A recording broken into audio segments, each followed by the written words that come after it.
The truth is that the war in Gaza has enormous economic incentives behind it for the US, for the EU, and for Israel. I mentioned some of these in part 1, and I'm going to expand on my analysis in this part 2.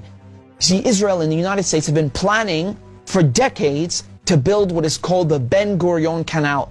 This is a rival to the infamous Suez Canal in Egypt. This Ben Gurion Canal will begin at the port city of Eilat and finish right next to, if not directly through, Gaza. The Americans hatched the secret plan with the Israelis in 1963 to detonate over 500 nuclear bombs in the Negev desert with the aim of building this Ben Gurion Canal. You know, this goes without saying, the Suez Canal is one of the most important, quintessential geostrategic assets on the planet. It connects the Mediterranean Sea to the Red Sea. It is so important to global trade that in 1956, Israel, Britain, and France literally attacked Egypt because it dared to nationalize the Suez Canal, you know, its own territory. Let that give you an idea how important this is economically. It's situated at the intersection of 3 continents and 2 bodies of water. It cuts shipping times and shipping costs by so much that today, 12% of global trade, 30% of global container traffic pass through the Suez Canal.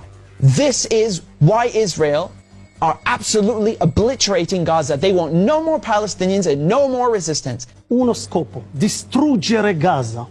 Distruggere questo male assoluto. Egyptian President Sisi was told in the last weeks that if he accepts Israel's plan to take Palestinians from Gaza and put them in the Sinai Desert, that Israel will pay for this, and the United States will wipe Egypt's national debt. Look at that. And the third aspect about the River Nile. You see, Ethiopia, which is Egypt's neighbor, built something in 2011 called the Renaissance Dam, which cut water to both Sudan and Egypt. And this is, you know, it's caused a huge argument ever since.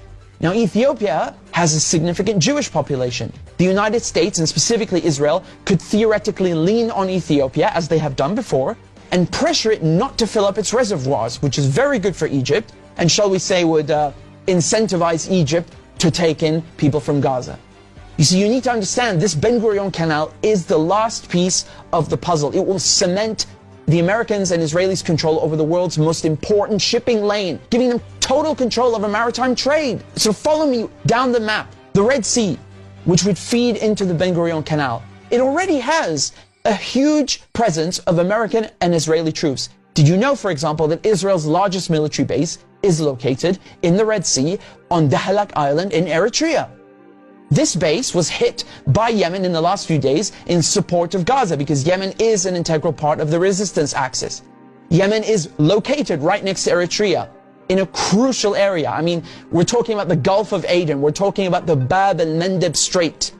Thousands, tens of thousands of ships pass this area every year, including a large percentage of the world's petroleum vessels. The US have been trying for decades to control this important shipping lane by putting troops right opposite Yemen, in Djibouti and Somalia, and what is called the Horn of Africa. The Americans have tried to control this area by attacking Yemen from the rear, using Saudi Arabia, using other Gulf countries, doing their own drone strikes. This war lasted for over 6 years. It devastated Yemen, and the media barely covered it. Another one of Yemen's important geostrategic assets is the beautiful island of Socotra, which is located, I mean, talk about geostrategic. It's located between the Horn of Africa, the Gulf of Aden, the Arabian Sea, and the Indian Ocean.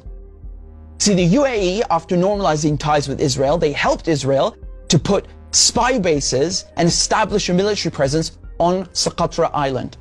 The importance of this Bab el-Mandeb Strait is that both Iran and China need to use this shipping lane for Iran to export fuel and for China as the world's largest economy and largest trading partner of most countries. I mean, there is de facto already an entire Cold War taking place right up the Gulf Coast in the Strait of Hormuz. The tanker war.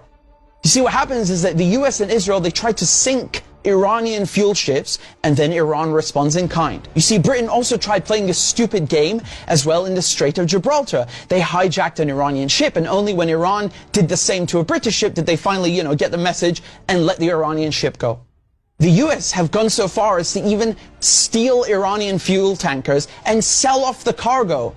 A practice that is commonly referred to as piracy, later on in the Bab el-Mandeb Strait, up into the Red Sea, and of course by replacing the Suez Canal with the Ben Gurion Canal. This final piece of the puzzle will allow the US and Israel to dominate world maritime trade.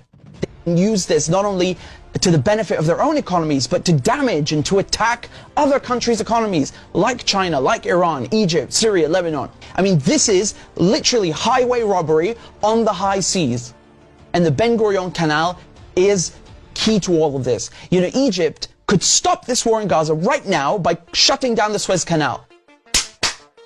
It is bewildering that they don't do this. If not for Gaza's sake, do it for your own sake. Egypt's economy is going to be leveled if this Ben Gurion Canal is built. It will completely undermine the Suez Canal.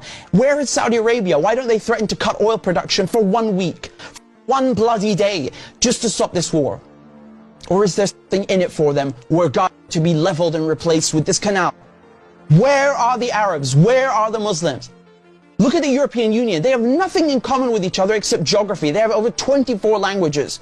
Whereas the Arab world, from Morocco to Oman, have a common tongue, common geography, common religion, common history, and common culture. I mean, this automatically makes them a global superpower. Not to mention the natural resources, the geographical landmass, and the population, which are essential factors and criteria of hard power. In the Arab city of Cordoba were 2 miles of public lighting in the streets when London was a village.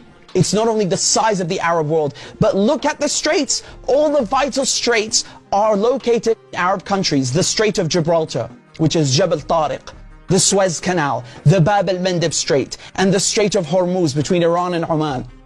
European colonial powers understood this a long time ago, how powerful Arab countries could be, and they planted Israel right smack dab in the middle to sow chaos and try to win over these Arab kingdoms, bring them over to their side, and make them normalize ties with Israel. All these borders in the Middle East did not exist until 1916, until the same European powers that back Israel today drew them.